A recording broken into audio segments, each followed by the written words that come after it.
ભક્ત ઉદ્ધારક બ્રહ્મલીન સદગુરુ પરમાત્માના પરમ પવિત્ર ચરણ કમળોમાં કોટી કોટી વંદન. ઉપસ્થિત ધર્મપરાયણ ભાઈઓ, ભક્તિમતી માતાઓ અને બહેનો, પરમ કૃપાળુ પરમાત્માની મહતી અનુકંપાથી પાપ વિનાશિની પુણ્ય પ્રદાયની માતા ભગવતી નર્મદાના ઉત્તર તટ પર સ્થિત શ્રી માધવાનંદ આશ્રમમાં બ્રહ્મલીન સદગુરુ પરમાત્માના સાનિધ્યની અંદર આ પવિત્ર શ્રાવણ માસમાં સર્વ શાસ્ત્રના સારરૂપ ભાગવત પુરાણ છે એ આપણને શ્રવણ કરવાનો અવસર પ્રાપ્ત થયો છે કે શ્રીમદ ભાગવત શાસ્ત્ર શ્રવણ કરવાથી આપણા બધા પાપો તો દૂર થઈ જાય છે, સાથે સાથે જે જીવની જે ઈચ્છા હોય એ પણ પૂર્ણ થાય છે. શ્રીમદ ભાગવત શાસ્ત્ર છે એ ભક્તિ અને મુક્તિ બંને પ્રદાન કરવા વાળો સુંદર ગ્રંથ છે. શ્રીમદ ભાગવત શાસ્ત્રનું આપણે મહાત્મ્ય શ્રવણ કર્યું. આજે શ્રીમદ ભાગવત મહાપુરાણનો પ્રથમ સ્કંદનો પ્રારંભ થાય છે. પ્રારંભની અંદર જ મંગલાચરણ કરતા કહે છે, જન્માદ્યસ્ય અજતોન્વયાદિ તરતસ ચાર્થેષ્વવિજ્ઞઃ સ્વરાટ તેને બ્રહ્મ હૃદાય યાતિ કવયે મુહ્યન્તિ યત્સૂરયઃ તેજો વારિમૃતાં યથા વિનિમયો યત્ર ત્રિશર્ગો મૃષા ધામ્ના સ્વેન સદા નિરસ્તકુહકં સત્યં પરમ ધીમહિ.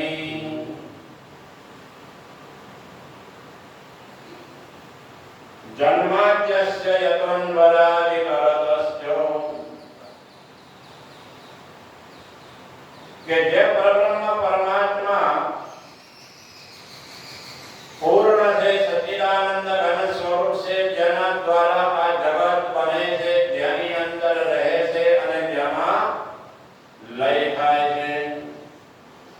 યતો વા ઇમાનિ ભૂતાનિ જાયન્તે યેન જાતાનિ પ્રયન્તિ યત પ્રયન્તિ અવિવિશન્તિ તત બ્રહ્મ વિજજ્ઞાસસ્વ. યતો વા ઇમાનિ ભૂતાનિ જાયન્તે યેન જાતાનિ જીવન્તિ, કે પરમાત્માથી આ જગત બને છે, પરમાત્મા દ્વારા આ જગતના બધા જીવો જીવે છે, જગતથી જ છે, અને અંતમાં તે જ પરમાત્માની અંદર શું થઈ જાય, બ્રહ્મની અંદર લીન થઈ જાય છે. અન્વયાદિ તરસ્ય, અન્વય અને વ્યતિરેક દ્વારા દ્રઢ કરવું કે છે. યત સત્વે તત સત્વં, કારણ સત્વે કાર્ય સત્વ. અન્વય કે કારણ હોય તો જ કાર્ય બને, કારણ વગર કાર્ય ન બને. દોરા વગર કપડો ન બને, લોટ વગર રોટલી ન બને, સુવર્ણ વગર આભૂષણ ન બને, પાણી વગર બરફ ન બને. એવી જ રીતે પરમાત્મા રૂપી કારણ વગર આ જગત અને જગતની અંદર જેટલા જીવો છે એ ન બની શકે. એટલે બન્યું છે એટલે પરબ્રહ્મ પરમાત્મા છે, એટલે આને અન્વય કહેવાય. પરમાત્મા છે એટલે જગત છે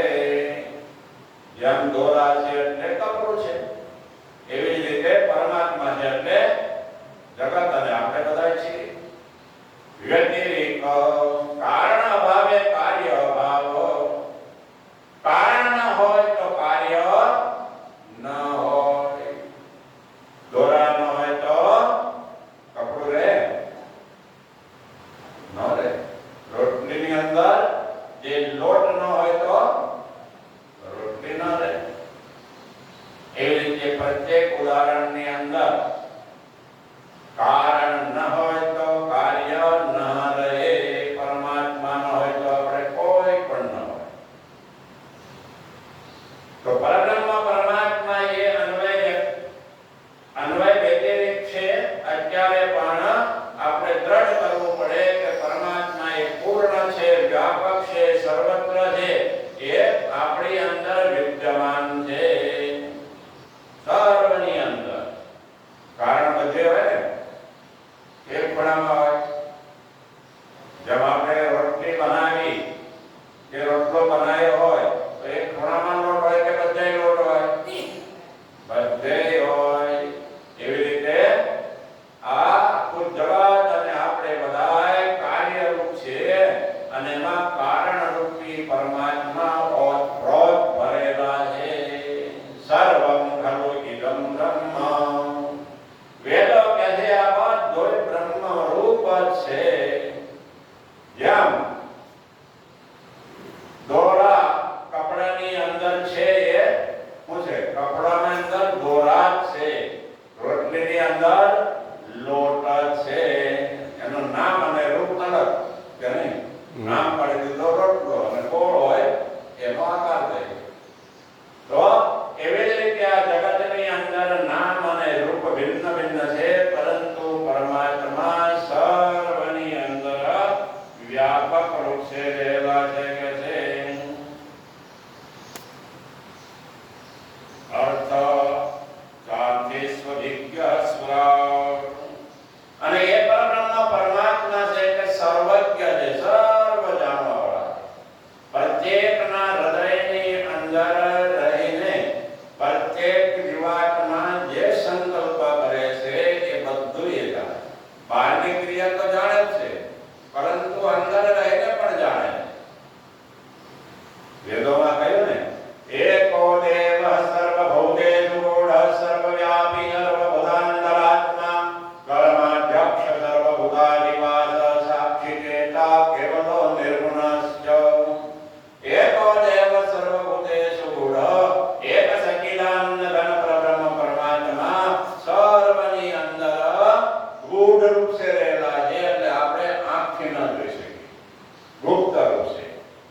જેમ ગુપ્ત ચાર